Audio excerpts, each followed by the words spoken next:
Hello বন্ধুরা, সবাই কেমন আছেন? তো আশা করি সবাই ভালো আছেন। আজকে আমি বাটা মাছ ভুনা করব। তো প্রথমে মাছগুলোতে নুন হলুদ দিয়ে ভালোভাবে মেখে তারপর কড়াইতে তেল গরম করে একটা একটা করে মাছ দিয়ে দিব। তো সবগুলো মাছ দিয়ে যখন মাছগুলো ভালোভাবে ভাজা হয়ে যাবে তখন উল্টে পাল্টে নেব। তো বন্ধুরা দেখুন, মাছগুলো ভাজা হয়ে গেছে। এখন নামিয়ে আরেকটা কড়াই বসিয়ে তেল গরম করে পেঁয়াজ কুচি দিয়ে দিব। দিয়ে ভালোভাবে নাড়িয়ে চাড়িয়ে তারপর যখন পেঁয়াজটা ভাজা হয়ে যাবে তখন কয়েকটা কাঁচামরিচ দিয়ে দিব।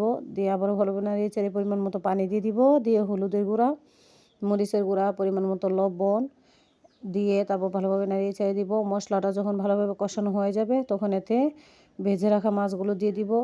দিয়ে একটু নাড়িয়ে ছাড়িয়ে তারপর যখন তরকারিটা কিছুটা হয়ে আসবে তখন উপর দিয়ে কিছু ধনিয়া কুচি দিয়ে দিব।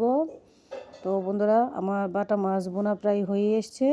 তো আমার পাশে থাকার জন্য সবাইকে ধন্যবাদ। আর আমার ভিডিও যদি আপনাদের কাছে ভালো লাগে তাহলে লাইক, কমেন্ট এবং শেয়ার করে দিবেন। তো ধন্যবাদ সবাইকে।